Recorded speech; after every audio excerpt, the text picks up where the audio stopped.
All right, welcome to another edition of the Big Blue Report featuring that guy, the two-time Super Bowl champion, former Giants defensive captain, Giants legend, food truck owner, great guy. I can go with the titles all day. Jonathan Casillas, the Professor Ryan Darlington. I'm Rady Zelia from backsportspage.com, a very tired Rady Zelia from backsportspage.com. Hey, guys, so we were not here last week for the introductory press conference of John Harbaugh. JC, you were in the building for it. I always consider these introductions sort of like a dog and pony show, like look what we got type of mentality. But the general feeling had been from the press conference is, hey, we got our guy. And unlike the last couple press conferences for introducing a new coach, it feels like they got it right because this is a guy who's been there and he's done that. Yeah, I mean, and it's just the press conference, but you want to rate the grade Harbaugh did. I mean, I think he hit a home run, bro, 100%. I mean, he had me fired up, ready to go. He has so much command of the room, the awareness to include his wife. He spoke about his father a lot. Reference to the players who, as you see, he was looking over to a lot just to make sure that those guys felt them. I saw Jameis when I walked in there. And I looked like those guys just finishing up a lift or something like that. But this was the guy I wanted as soon as, Baltimore parted ways with him. I just feel like, the Giants, they tried different approaches, the last, I guess, 4 hires. Guys that didn't have head coach experience except Pat Shurmur. And it didn't work out. So I think the Giants wanted a proven guy, somebody that's, has extensive experience at the head coach position that can come in here and get the most out of the roster. And I think Harbaugh checks that box with an X, with the highlighter, however you want to do it, right? And the way he took that press conference, I think he put a stamp on all right, the Giants are headed in the right direction now. It don't mean anything if he can't win. Y'all know that. New York could chew him up, real quick. But that's the thing. We got a guy who at least understands how to talk to the media, which I feel like, Brian Daboll didn't do such a great job in handling the media, especially the losing that happens the last 2.5 years when he was the head coach. But you got a guy, man, who has a proven track record that he got fired because he didn't win another Super Bowl, right? His team What a jerk. were always competing. They were always competing for that AFC North title every single year. Yeah. They were always kind of in the playoffs. Lamar couldn't beat Mahomes. That was, everybody knows that. Josh Allen can't beat Mahomes. So many guys cannot beat Mahomes in the playoffs. But when you have a guy like Mahomes, he impacts the league that much. I mean, we're talking about 10 openings this year, guys. That's crazy. Yeah. From teams that made the playoffs. Yeah. Pittsburgh, Buffalo. I mean, I guess some people saw the writing on the wall in Buffalo, but those are what's it called? First world football problems. We're third world football problems. We're literally fighting every year to see if we can get the first pick, second pick, third pick every single year. We're not even in the the realm of some of these teams, but now we are. Now we have the coach to support the, I think, talented roster. And finally, we can have some first world problems. I just want to go on record. I'm sorry for Ryan. I know you want to jump in, but I just want you to think about how that sounds. We're going to have to let you go. I'm sorry. You just didn't win us another Super Bowl. Super Bowl? We're trying to win 5 games. Yeah.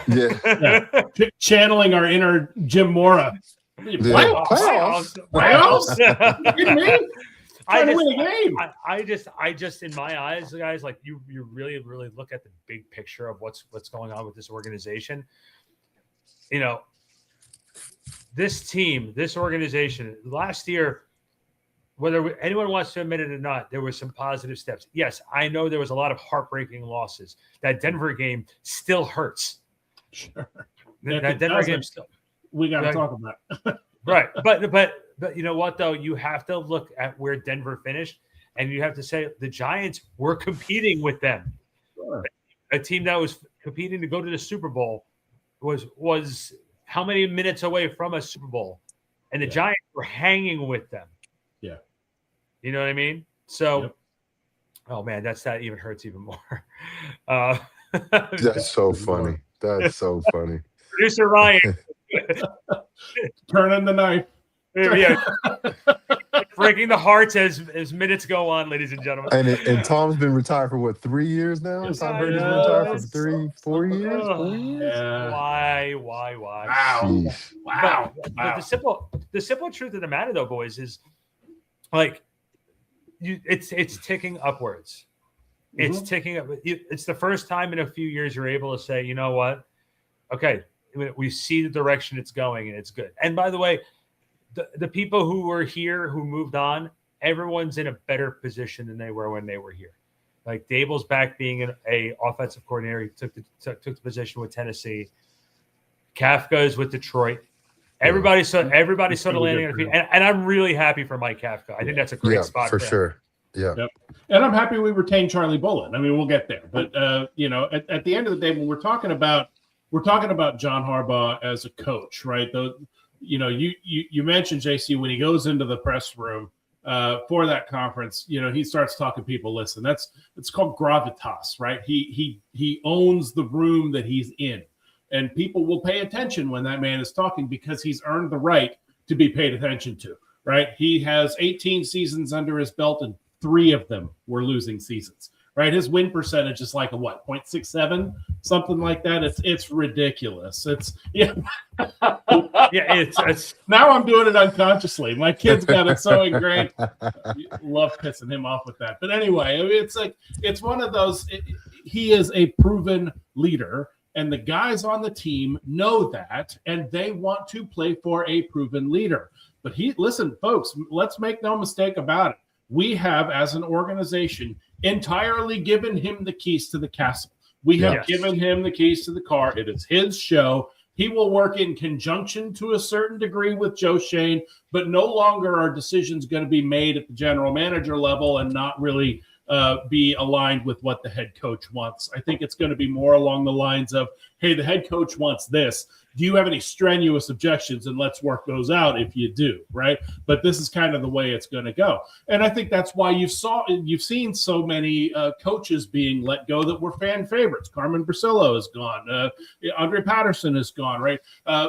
Ronnie Barnes took another position within the organization. And we're talking major, significant structural changes the organization. Abrams is gone.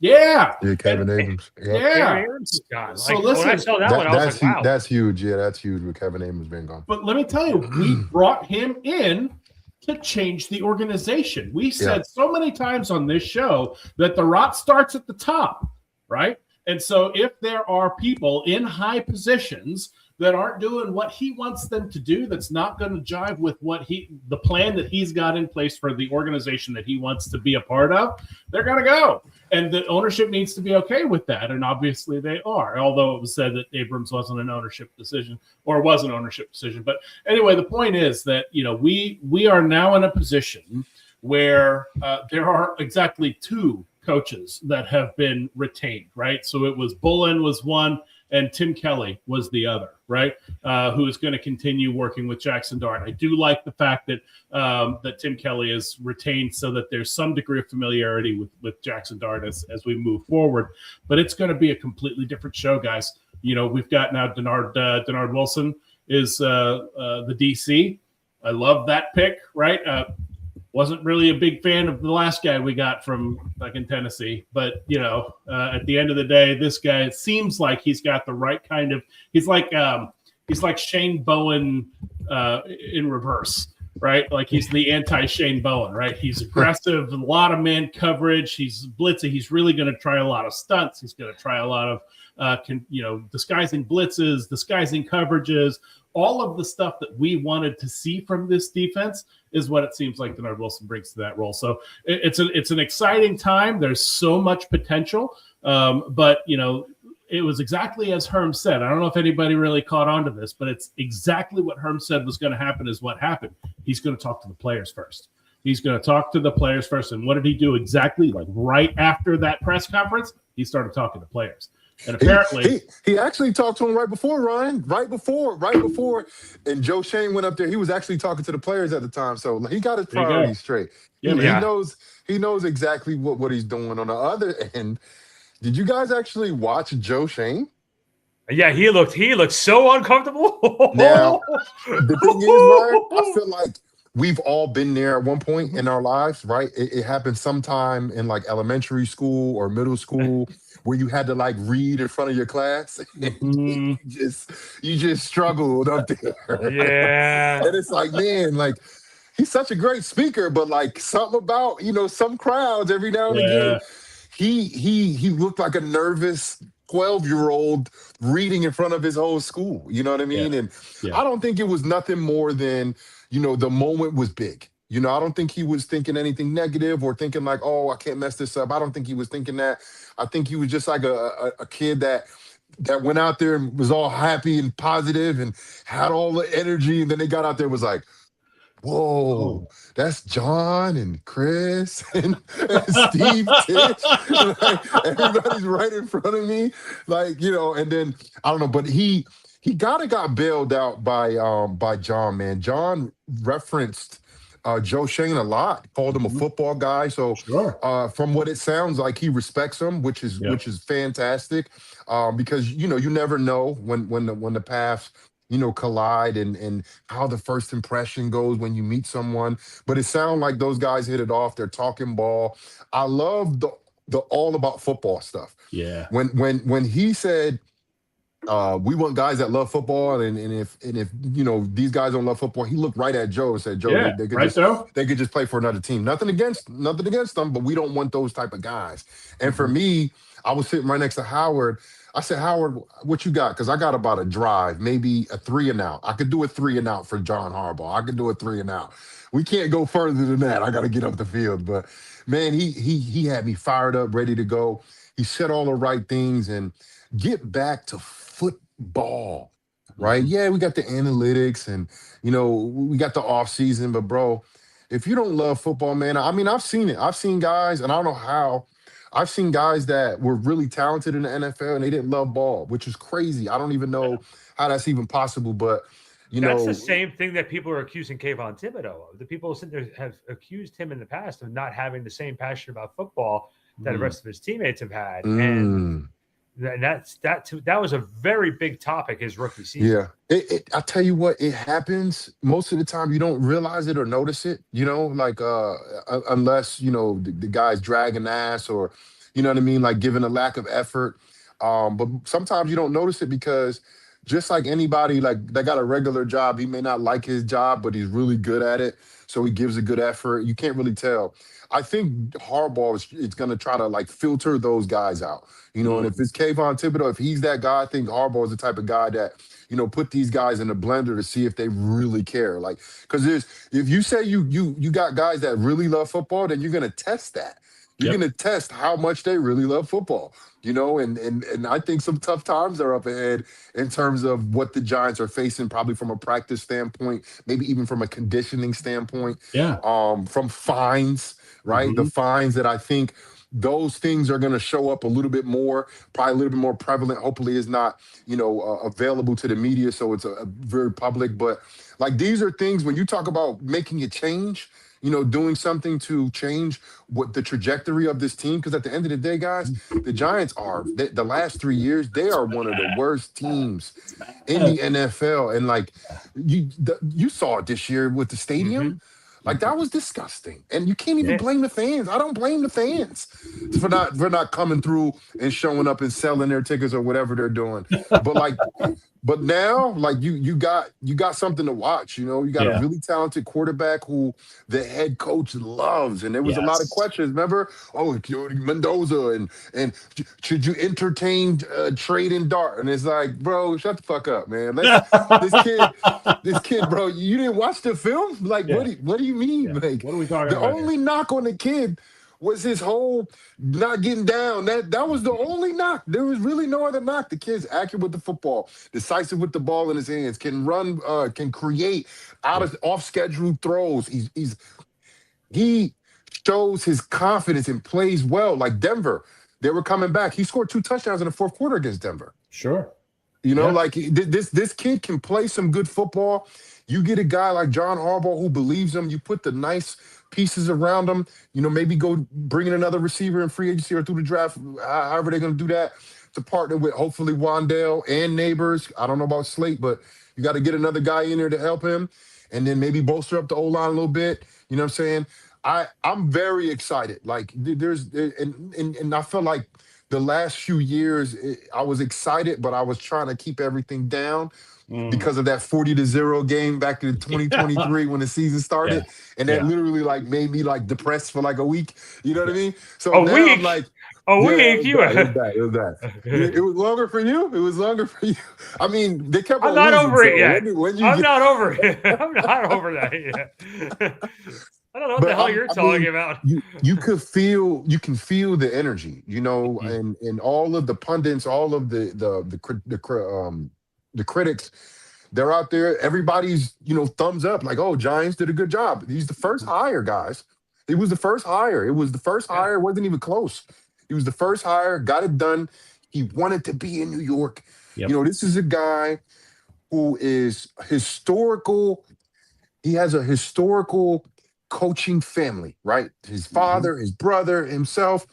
This team is a historical football team, right? From the Duke, right? Wellington Mara, John Mara, right? George Young, the legends of the game. When you hear Lawrence Taylor's name and Eli Manning name, like they're associated with the Giants and no other team. I'm talking about two of the greatest players to ever play the game. And to partner that, like, this is what the Giants needed. Sure. The Giants needed this. They needed Harbaugh. We talked about Tomlin when he got available. But it's something about the coaching name of John and Jim and is it John Sr.? I don't know what's the dad's name. I think it's John Sr. I think it's John Sr. I don't know. So. But Daddy's Harbaugh, right? Yeah. Papa Harbaugh. Papa Harbaugh. You know, Papa Harbaugh. And to be connected with this storied franchise, right? Yeah. Like, man, it's a match made in heaven. It is. And like I'm not putting, they're gonna be in the playoffs, but I don't, if they don't make the playoffs, I think I'll be surprised because of how talented this roster is and the things I've seen from this team this year, last year, at times, at spurts. You get a guy like Flott, maybe keep him healthy, you can make those plays consistently. You know, a guy like Drew Phillips, who's become a fantastic playmaker for the Giants, but you need a guy to help him with his discipline. Same thing with Abdul Carter. He showed us some things that Brian Burns didn't even show us this year, and we know what tremendous type of season he had. So if you can get the most out of these guys, and I damn sure believe that John Harbaugh can do that, I think the Giants are going to be okay this year coming up, guys. And guys, real quick, I just want to remind everybody, if you're watching the show on YouTube, feel free to put your comments in. We will definitely react to them. We have the Costco guys, the social media guys, the Costco guys, AJ, big AJ. AJ wrestles for AEW Pro Wrestling, as well as he and his son. And he and his son are social media influencers. They're the Costco guys right now on Facebook. They're checking us out live right now. Put your comments in the YouTube chat and let us know what you think about the New York Giants hire of John Harbaugh. Ryan, before you go, JC, I just had a question because you were talking about the passion of football. I know Travis Kelce has a decision to make coming up as well on whether he's going to return. The passion of the game that you have, having to make that decision to step away, how difficult is it for a football player to come out and say, you know what, I'm stepping away from this?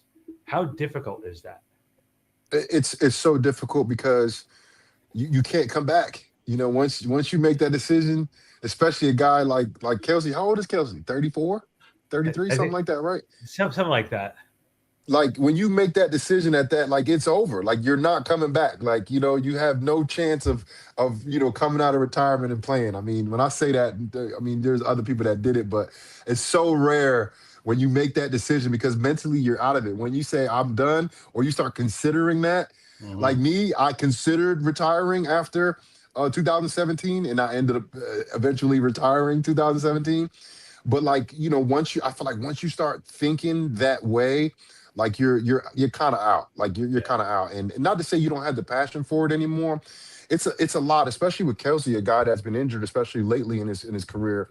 You get tired of the injuries. You get tired of going out there at 70%, 80%, and you're technically healthy, right? Like that sucks because you can't perform at the level, even at an older age, at the level that you can perform at. And if your body's, kind of beat up, like for me, it was a difficult decision, but it was an easy decision at the same time because I knew I didn't want to take any more injuries. I didn't want to get surgery no more. Like I hated going into a game worrying about my wrist, and then I leave the game with broken ribs and a twisted knee. Like, you know what I mean? Like that shit sucks. And then I'm back healthy for the next week playing at like 65%, trying to tackle Ezekiel Elliott and CeeDee Lamb in the slot. Like, come on, man, what we doing? Come on, those guys are easy tackles. What are you talking about? I was going to say, that was easy stuff, man. I was able to do that back in the day. I did it with one arm. I don't know what the hell you're talking about. He's going to fucking punch me next time he sees me. Hey, Travis Kelce's 36. Oh, wow. Yeah, he's 36. Yeah, mm-hmm. I know the simple fact of the matter is, guys, now Harbaugh says he's going to push these guys and check their passion wants to see it. He wants to see what they have to offer. And look, by the way, we weren't on last week, but Brian Burns, his effort this season has been acknowledged by the NFL. That he's up from Defensive Player of the Year. Look, there's a lot of talent on this team, and there's no excuse for this talent to underachieve like it did this year. So here's the other thing that we have to be mindful of, though, right? I mean, my initial reaction to JC, your comments that things are going to get difficult, right? Things are going to get harder for these guys. And my response to that is fucking great, right? That is fantastic. That is what we want, right? Things were far too easy. There was far too little accountability. There was far too little discipline. That's why we are where we are. These guys need to get their asses kicked a little bit so that they can fall back in line and kind of know what they need to do. The reason Abdul Carter turned it around at the end of the season, he started to get called out, and that he didn't like that. And so he did what he was supposed to do. He turned it around, and he actually started playing up to his potential at that point. And so, I'm really looking to see that from all of the other guys. And here's the thing. The only potential fly in the ointment is that there's a flip side to that coin. And the players on this team have to positively respond to that type of environment, to that type of stimulus now. It's going to be a different show. It's going to be a different feel. It's going to be a different locker room. And they have to be able to respond to that. I have the feeling that Harbaugh, given his years in the league, is going to have, some inkling as to which ones do and which ones don't. And we'll probably see some guys that go that we thought maybe would be pretty good contributors and, folks that we expected to see hang around, maybe somewhere else. But again, in Harbaugh, we trust, right? So it's going to be one of these situations where he's going to say, I didn't see it from that guy. He's got to go, even if he's a big name, and we should be prepared for that. Hey, as you see, we have a question on the board here. Hey, guys, big fan of the show. This is Baby Girl 2010. Hey, girls, big fan of the show. Do you feel the Giants' best path to relevance is building an elite defense or a stronger offense? Big Blue for life. Thank you for the question. JC, start with you. Definitely defense. I mean, we talk about, the Giants, especially the rushing defense. The Giants are giving up 6 yards a carry the whole year. And then sometimes it was like 11 in some games. They're 31st in the league, 28th total defense, 26 points. They gave up 26 points a game, guys. 26. Yeah. Cincinnati, Dallas, they had some bad defenses. But, guys, I don't care how good your offense is. If your defense is giving up, almost 4 touchdowns a game, like it's impossible to play to be good. You look at Dallas. Dallas offense was like top 5 in every statistical category, but their defense was bottom 2, 3 in every single statistical category. Now the Giants weren't that bad, but you're talking about the potential that the Giants have on that defensive line alone. To not be able to stop guys. The Detroit game overtime. Not having Dexter on the field, like. like you definitely got to shore up this defense. And then you think about the history of the Giants and how the Giants have won Super Bowls. It was because of the defense, right? Giants, the last 2 Super Bowls against the highly touted, high-flying Patriots. One of those Patriots teams was the best offensive team we've ever seen in the NFL, with the best quarterback we've ever seen and the best wide receiver we ever seen. And the Giants beat them. And what was the score of that game? It was like 14 to like 10. It was something like that. It was very low scoring. Defense wins championships. Here in New York, defense is definitely will be the conduit to why the Giants will have success, because let's say they do bring in, well, not let's say, when they do hire the offensive coordinator, whoever that is, they didn't do that yet, right? Yeah, they did. It's Denard Wilson, isn't it? No, that's defensive coordinator. That's defense. Oh, I thought that's what you said. My bad. No, so offensive, no OC yet. Yeah, offensive coordinator. But that might take some time to figure out. You know what I'm saying? That might take some time to figure out. If your defense can do what Seattle's defense did this year and give up 16, 17 points a game, you can allow for some games for your offense to struggle, and your defense will win games, like Seattle, like Denver, like all of these teams with these top-title defenses. Look at Philly. Their offense was boo-boo this year. What kept them in the games? What kept them going to the playoffs for their freaking defense? Yeah. Their defense was absolutely solid. So, yes, I think it all matters about the defense. I'm not saying the offense don't need to take a step forward, because they do, but it's definitely about building a championship defense. Yeah. And that was the point that I was just about to make, right? I mean, a rising tide lifts all ships. And I think the defense did have the furthest to go, and they have the furthest to come along to get back to the point where they're going to be dominant, the dominant players that we think they ought to be. But everybody needs to improve if you're going to play complementary football. And in this league, you have to play complementary football if you're going to make it into the playoffs and beyond.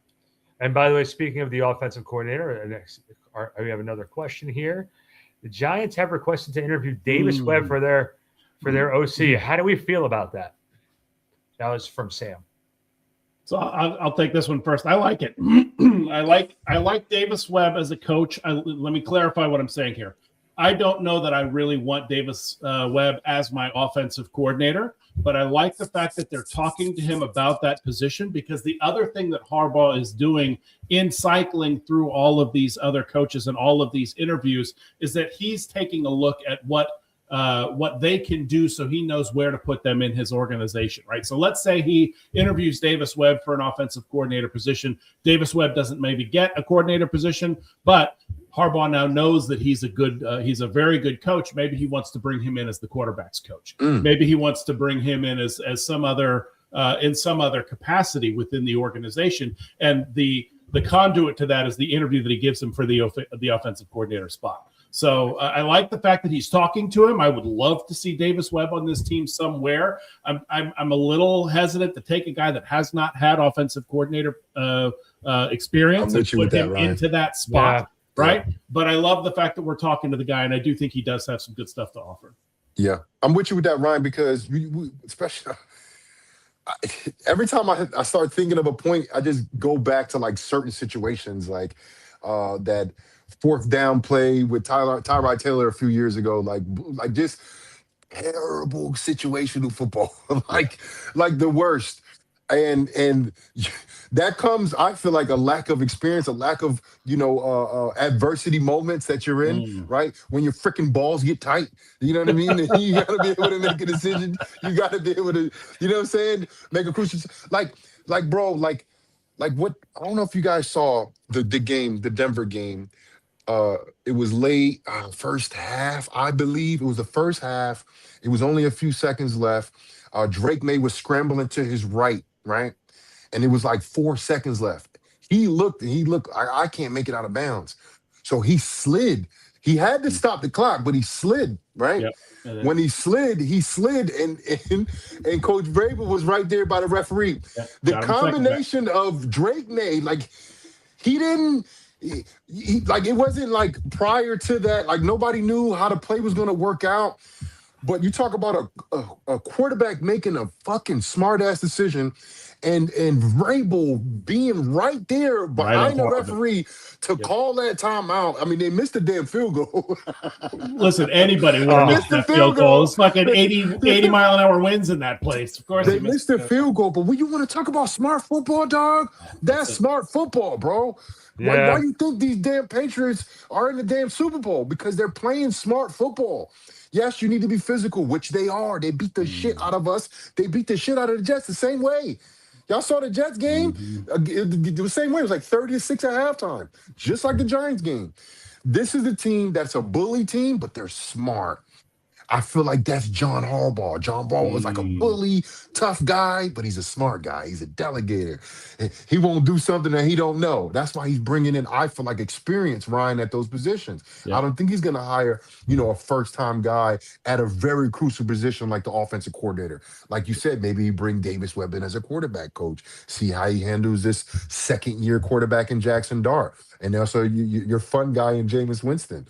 So for me, the Giants, with this hire, the Giants are setting themselves up to have a potential Vegas picking them to double their wins. Like, you know what I mean? One of those type situations.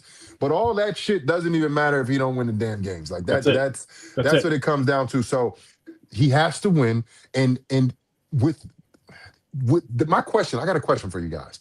Okay. Let's say John Harbaugh only wins 3 games. Maybe let's call it 4 games. Let's call it 5 games. One more than the Giants did this year. He's on the hot seat, right? After 1 year? Not at all. Not at all. No. I think if you instill the program, because like I said at the beginning of the show, I said we gave him the keys. We are making all of the moves that he wants us to make. There's been, to my knowledge, and I'm not in the building, but my guess is that, and it's not maybe that he has a rubber stamp, but at the end of the day, he's making a lot of decisions that are his. And if those decisions don't work out, I don't think it's because it's the program that's at fault. I think now is the time. At that point, it would be time to turn to the players and say, why aren't you guys coming along here? Right? I mean, what is it about this situation that is, impeding your progress? Right? We drafted a bunch of you guys very high. We paid a lot of money in free agency to get a lot of guys, and you were highly touted when we got you. You have all of this talent. Why isn't it manifesting? Right? If the problem was the coach, we fixed that problem. Okay, so now it's not the coach that's the problem. Now it's on you guys. What the hell is going on? And so I think at that point, the focus, whether it's right, wrong, or indifferent, the focus will then, shift a little bit onto the players. And I think we'd see a lot more turnover along those lines than we have in the past. Right, but it's funny. You just said, okay, well, the coach was the problem. Okay, we just fixed that. But the year before that, it was the quarterback. Okay, well, the quarterback was the problem, so we just got to fix that. Oh, then the week before that, it was the offensive line. Okay, well, we fixed that. Yeah, but we're a year late on everything. Right? We fixed the food in the cafeteria. Okay, now what? 10 years late on the coach. Mm-hmm. Yeah. 10 years, bro. But I think he's got at least 2 or 3 years. But I mean, if this is still a debacle in 3 years, then I'm just throwing my hands in the air. Nah, there's no way. There's no way. I'll be honest with you. I think if we're not I'm saying we, like I'm a part of the damn team. If the Giants are not in the playoffs next year, they'll be damn close. At this point now, you have the coach and you have a culture that you're going to be building. You now need to see now the word progress is really going to stick there because you have to get better. There's no ifs, ands, buts about this. At this point in time, you are moving forward as a franchise. You say you have your quarterback, so that's the big one. Okay, now you got a coach who's seen more winning in 3 seasons than this team has seen in 5 years. Yeah. Okay. Yep. Okay. So now you have to get the defense caught back up and play the way that we all had the expectation for them to play last year. Yeah. Now it's on the players to respond to the coaching. Correct. Now it's a time where the players need to step up, and now you have to start seeing the results. Yep. Okay. Because now you answered all of the questions. Okay.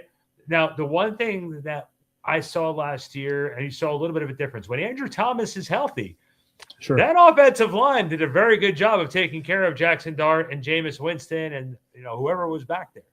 This group worked very, very well. I still think if you have the opportunity with pick 5 to trade down a little bit and maybe get some more picks so you can keep getting more offensive line pieces in here to help build the future. Because when this team was competing for Super Bowls against the New England Patriots, the depth of the offensive line was solid. The depth of your defense was solid. That is something that needs to be rebuilt. The depth of the offensive line and the defensive front needs to be there. And it has not been for the last 10 years. It's a question of value, right? I don't like that we have 2 picks in the top 100. I don't like that 3 of our 7 picks are in the 6th round, right? I don't think we're in a very good position in terms of draft capital this year. And I don't know that we have, in fact, I know we don't have the cap to cover a lot of free agency moves, right? I mean, even as it is, I hate to say it, but I think Shane is going to have to start considering some void year contracts to just free up some capital if he's going to do that. So what that means is if you don't have, what do you mean? But who do you restructure? Who do you restructure or who are you showing the door to? You're pushing out every contract you can. If you're accepting void years, then you're pushing out every contract you can. And if you do that, there's hundreds of millions of dollars available to you. Of course, you have to be surgical about it. You have to be smart about who you're pushing out. It's got to be somebody that you know is going to be a part of the organization in 5 years. But then there are some other guys that that are really kind of costing us a lot of money right now. And so, we're talking about that as well. But I guess when I'm talking about the draft, I'm thinking about you have to weigh the value of what you can get at 5 in a player versus what you can get in picks, right? And I'm thinking, I look at the draft board, I'm thinking Carnell Tate would be a phenomenal second receiver. I would love to see that 1-2 punch with him and Malik Neighbors. I think that would be great. But then that has costs associated with it. It means that we can't really spend a lot of time on people that are ready to start or are close to ready to start. We're going to be very active on day 3 at that point with a lot of developmental folks. And I don't know that that's where we want to be right now. So maybe it does make some sense to package up a couple of those 6th rounders, get us into the 5th round, package up a 5th and a 4th to get us into the 3rd round, and maybe trade down that 5th to get us a couple more picks in the 1st and 2nd rounds this year. But before I jump in on this, let's address this question. Sam, do you think the Giants can re-sign Wan'Dale Robinson in the offseason? And if they can't, do you think that they'll sign or draft anyone else? Well, I'm sure John Harbaugh saw the tape on Wan'Dale, and I think he's impressed by that, and I think they'll try to re-sign Wan'Dale. They're gonna have to pay him. He had a great year. 1,000 yards. 1,000 yards. He had his best year by far. Made a lot of big plays. He played in several different positions because Neighbors was out. I don't know if he showed that he is a number 1 receiver, but he showed that he's a pretty damn good number 2. And a strong number 3 if that's even on the slate for him. I think he should be paid as such. And if the Giants can't figure out a deal with him, I think you have to address the receiver in the first couple rounds if you in the draft. Free agency as well too, a veteran wide receiver from some team. But if they sign Wan'Dale, I think they have to do it, especially early in the draft. Yeah. Go ahead.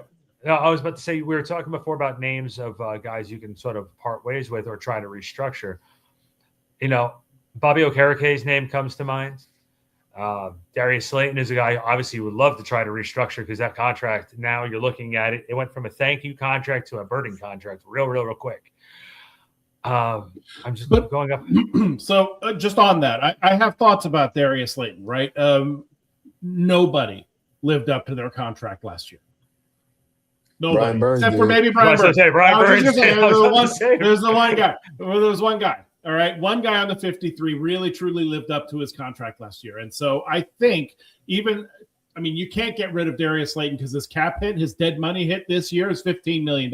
You can't eat that when you've got this much in cap space. We don't have enough in cap space. We're going to have Darius Slayton on the roster. My hope is that rising tide that I talked about raises his ship as well, and he becomes more valuable. He actually starts to earn the contract that he's got and does the things that we expected of him. because we can't trade him. Nobody's going to take that contract.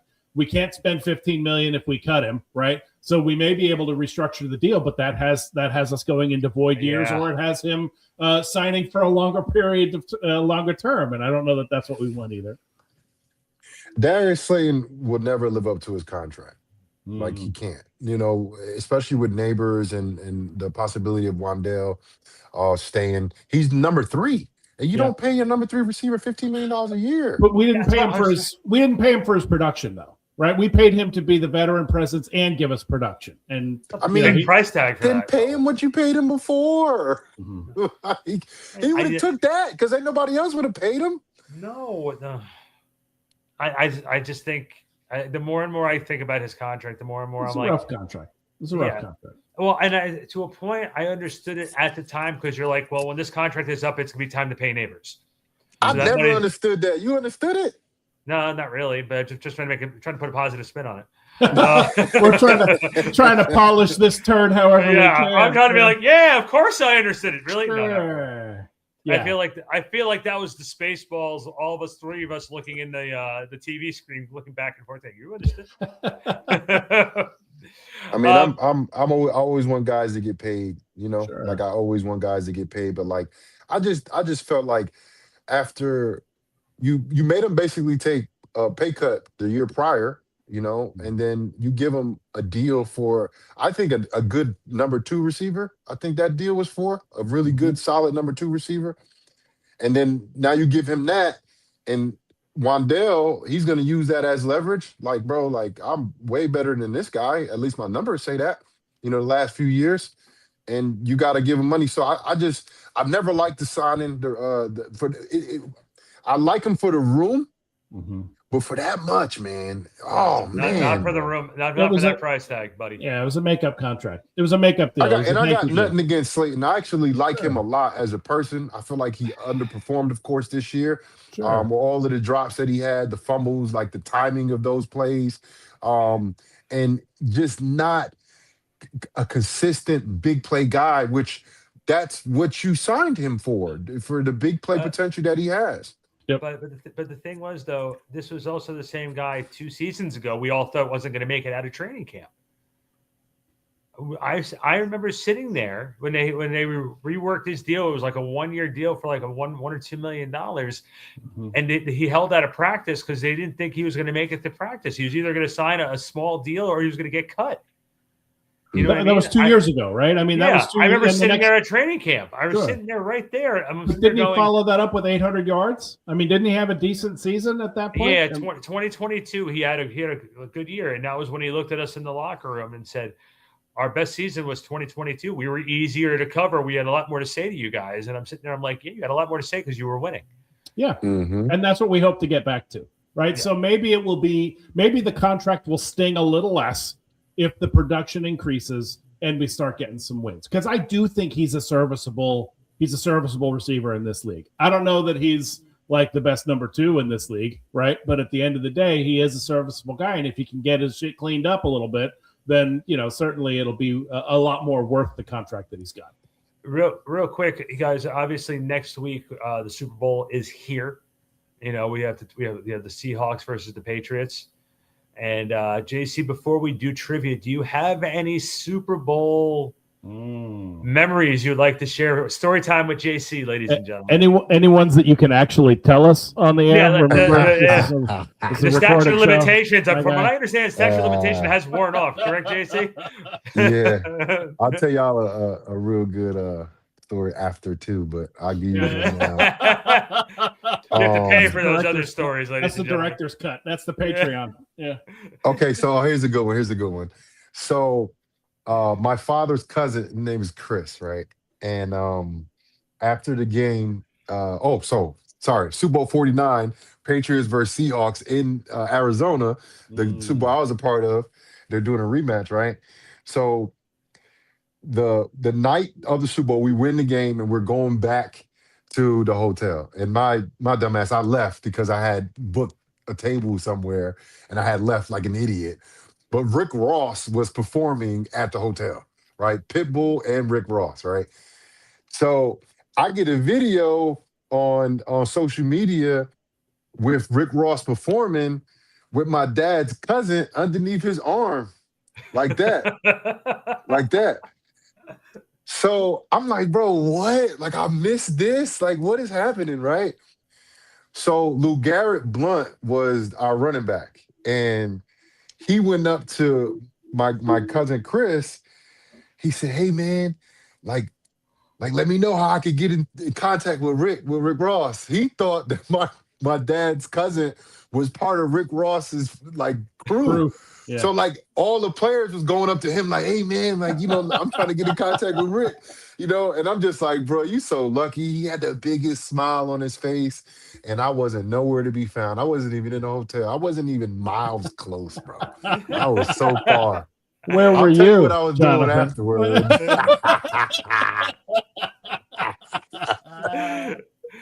My Lord, before we do trivia, one more comment from BBGN 2010. Jameis Winston needs to be a Giant for life. His positive energy, a great influence in the locker room, and he's ready to cook when his number is called. Every team needs a dude like him.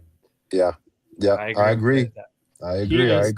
He is a shining bright light in the darkness.